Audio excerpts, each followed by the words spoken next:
Selamat siang Bapak dosen dan teman-teman semua yang mendengarkan. Kami dari kelompok 11 akan membahas mengenai neraca pembayaran internasional. Saya Jesel Fioni, NIM akhir 121 dan anggota yang lain ada Bayu Palguna dan Robinson Jidon. Yang pertama yang akan dibahas adalah pengertian dan fungsi, lalu selanjutnya adalah masalah transaksi perdagangan internasional, dan yang ketiga adalah pos dalam neraca pembayaran internasional. Pengertiannya adalah neraca pembayaran internasional atau balance of payment adalah suatu catatan sistematis tentang seluruh transaksi ekonomi antara penduduk suatu negara dengan negara lainnya pada periode waktu tertentu, biasanya 1 tahun. Pengertian penduduk di dalam suatu neraca pembayaran internasional meliputi orang perorangan, badan hukum, dan pemerintah. Sistem pencatatan pada neraca pembayaran yaitu debit adalah bertambahnya kewajiban atau utang penduduk suatu negara untuk melakukan pembayaran terhadap penduduk negara lain. Misalkan barang atau jasa yang diterima dari luar negeri, pembayaran bunga dan denda, pemberian hadiah dan uang kepada penduduk negara lain, penduduk yang menabung uang di luar negeri, pembelian valuta asing, investasi jangka panjang atau pendek yang ditanamkan di negara lain. Selanjutnya ada kredit. Kredit yaitu bertambahnya hak penduduk suatu negara untuk menerima pembayaran dari penduduk negara lain. Contohnya adalah barang atau jasa yang disalurkan ke luar negeri atau ekspor, penerimaan jasa dari negara lain, penerimaan bunga dan dividen, penerimaan hadiah dan uang dari negara lain.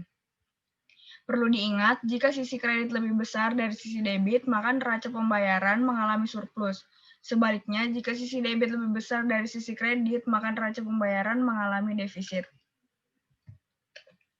Komponen-komponen pada neraca pembayaran internasional ada yang pertama neraca berjalan atau current account yang terdiri dari neraca perdagangan, neraca jasa, dan neraca transaksi sepihak. Neraca perdagangan mencatat transaksi ekspor dan impor di antara dua negara atau lebih. Terdapat 3 kemungkinan yang terjadi pada neraca perdagangan, yaitu surplus, defisit, atau seimbang. Yang kedua adalah neraca jasa. Neraca jasa mencatat transaksi jasa dari atau kepada negara lain. Yang ketiga adalah neraca transaksi sepihak.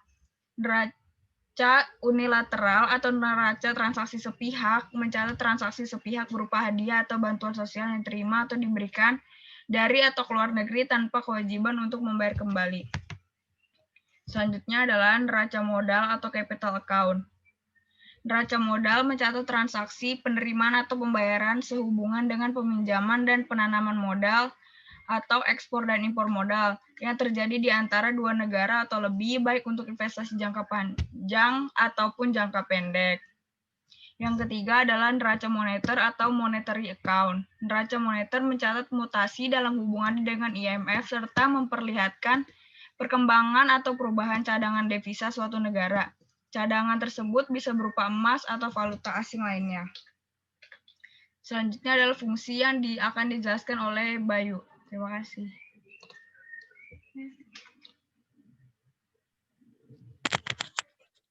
Baik, di sini perkenalkan saya Bayu Palguna, NIM akhir 120. Di sini saya akan melanjutkan presentasi dari rekan saya. Fungsi neraca pembayaran internasional. Neraca pembayaran internasional memiliki fungsi antara lain yang pertama sebagai bahan pertimbangan pemerintah untuk mengambil langkah-langkah di bidang ekonomi. Yang kedua, bahan pertimbangan pemerintah untuk mengambil langkah-langkah di bidang moneter dan fiskal. Dan yang ketiga adalah bahan pertimbangan pemerintah untuk mengetahui pengaruh hubungan ekonomi internasional terhadap pendapatan nasional. Next.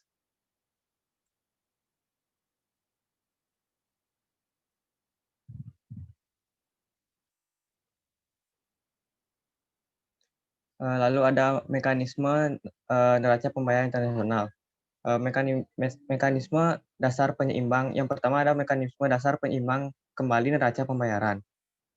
Telah diketahui bersama bahwa masalah pokok yang dihadapi oleh perekonomian dunia adalah ketidakseimbangan atau disequilibrium neraca pembayaran. Faktor-faktor yang menimbulkan ketidakseimbangan neraca pembayaran internasional antara lain sebagai berikut. Yang pertama ada perubahan tingkat harga di dalam negeri, yang kedua ada struktur produksi suatu negara, yang ketiga ada perubahan utang piutang dengan luar negeri. Selanjutnya ada pergeseran permintaan luar negeri terhadap produk dalam negeri. ketidakstabilan perekonomian dalam negeri ditandai dengan menurunnya kegiatan ekspor dan meningkatnya kegiatan impor. Lalu ada bencana alam. Yang kedua ada tata cara pembayaran internasional. Adapun cara untuk melakukan pembayaran internasional yang timbul akibat perdagangan dan peminjaman internasional antara lain sebagai berikut. Yang pertama, pembayaran dengan surat wesel dagang. Surat wesel dagang adalah pembayaran yang dilakukan dengan cara eksportir menarik surat wesel atas importer sejumlah harga barang-barang beserta biaya-biaya pengirimannya. Yang kedua ada kompensasi pribadi atau private compensation. Kompensasi pribadi adalah cara pembayaran dengan mengalihkan penyelesaian utang piutang pada seorang penduduk dalam suatu negara tempat penduduk tersebut tinggal. Cara pembayaran ini digunakan di Indonesia sekitar tahun 1960-an, namun sekarang sudah tidak banyak lagi digunakan dalam perdagangan internasional. Yang ketiga ada pembayaran secara tunai atau cash payment. Pembayaran tunai atau pembayaran di muka adalah pembayaran yang dilakukan dengan menggunakan uang tunai atau cek yang dilakukan bersama-sama dengan surat pesanan atau menunggu diterimanya kabar bahwa barang yang telah dipesan di kapal oleh eksportir. Cara pembayaran ini mempunyai risiko yang besar. Lalu ada pembayaran dengan letter of credit. Letter of credit atau commercial letter of credit adalah surat yang dikeluarkan oleh bank atas permintaan pembelian sejumlah barang di mana bank sendiri yang mengeksportir atau menyetujui dan membayar surat wesel yang ditarik oleh eksportir. Lalu ada pembayaran kemudian atau rekening terbuka atau open account. Pembayaran kemudian atau rekening terbuka adalah cara membiayai transaksi perdagangan internasional di mana eksportir mengirimkan barang kepada importir tanpa adanya dokumen-dokumen untuk meminta pembayaran. Yang lalu selanjutnya materi ada alat pembayaran internasional. Untuk melakukan pembayaran ke luar negeri karena adanya transaksi internasional diperlukan suatu alat pembayaran atau alat pembayaran luar negeri yang disebut dengan devisa. Sistem devisa yang digunakan antar negara satu dengan negara yang lain berbeda-beda karena setiap negara mempunyai mata uang sendiri-sendiri yang diperlukan dalam perdagangan. Sistem devisa yang pada umumnya dipakai oleh sebagian besar negara di dunia dalam lalu lintas keuangan internasional membentuk suatu sistem yang disebut dengan sistem moneter internasional. Next slide. Lalu materi selanjutnya ada masalah transaksi perdagangan internasional. Adapun beberapa masalah perdagangan internasional. Yang pertama meliputi persiapan teknis. Persiapan teknis merupakan syarat-syarat dasar dalam pelaksanaan transaksi perdagangan internasional. Persiapan teknis termasuk perlindungan hukum yang dimiliki oleh perusahaan. Yang kedua ada keamanan suatu negara. Untuk menyukseskan perdagangan internasional, keamanan adalah hal yang memiliki pengaruh yang besar. Jika negara cenderung tidak aman, maka sulit bagi negara tersebut untuk melakukan transaksi untuk menarik investor asing ke negaranya. Yang ketiga ada kebijakan pelaksanaan ekspor dan impor. Faktor yang memiliki pengaruh besar dalam kelancaran transaksi perdagangan internasional adalah peraturan negara yang mendasarinya. Jika peraturan dan kebijakan kerap berubah, maka akan mudah menimbulkan kekeliruan dan salah pengertian dari pengusaha dalam atau luar negeri. Perlu adanya penjelasan mengenai latar belakang perubahan serta tujuan kebijakan tersebut, sehingga pihak memaklumi untuk mengetahui peraturan ketika melakukan transaksi yang selanjutnya. Yang keempat ada persiapan barang yang kurang sempurna. Masalah perdagangan internasional juga bisa ditimbulkan karena beberapa hal berikut. Pengiriman barang terlambat karena sulitnya administrasi, mutu barang tidak bisa dipertahankan sesuai dengan perjanjian, pengepakan atau pengemasan yang tidak terpenuhi syaratnya, lalu pengiriman dokumen pengapalan mengalami keterlambatan. Lalu yang terakhir ada keterkaitan dalam organisasi internasional. Suatu negara yang menjadi bagian dari organisasi internasional memiliki keuntungan yakni mampu mengatur stabilitas harga barang ekspor pada pasar internasional. Akan tetapi menjadi anggota dari organisasi internasional terkadang menjadi penghambat untuk bisa melakukan peningkatan transaksi komoditi. Hal ini dikarenakan adanya penentuan harga yang bersaing di antara anggota organisasi tersebut. Baik, selanjutnya akan dilanjutkan oleh rekan saya, Robin.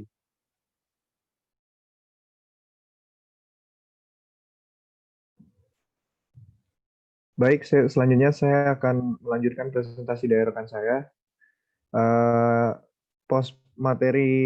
Pos-pos neraca pembayaran. Berikut adalah pos-pos dasar dari neraca pembayaran internasional. Yang pertama yaitu transaksi dagang atau trade. Yang kita catat dalam pos ini adalah semua transaksi ekspor dan transaksi impor barang-barang dan jasa.